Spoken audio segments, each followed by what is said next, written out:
اگر آپ نے کبھی بھی کسی غیر لڑکی کو باری نگاہ سے نہیں دیکھا تو یقین جانیے آپ کی ماں، بہن، بیٹی بھی باری نظر سے محفوظ رہے گی۔ یہ کہانی آپ کی روح میں اتر جائے گی۔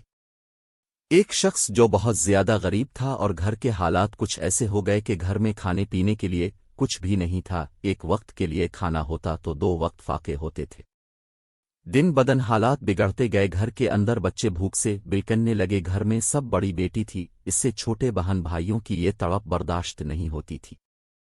اس نے ایک دن دل میں ارادہ کیا کہ وہ اپنے بہن بھائیوں کے لیے کھانے کا سامان لے آئے گی، بے شک اس کے لیے اسے کسی بھی حد تک جانا پڑے۔ ایک صبح وہ گھر سے نکل پڑی اور جسم فروشی کے اڈے تک جا پہنچی۔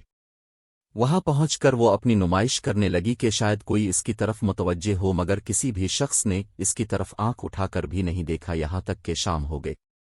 وہ لڑکی مایوس دبے پاؤں گھر کی طرح لوٹی۔ جب گھر میں داخل ہوئی تو اس کے والد پریشان حالت میں بیٹھے تھے۔ بیٹی کو دیکھتے ہی پوچھنے لگے کہ بیٹا کہاں چلی گئی تھی؟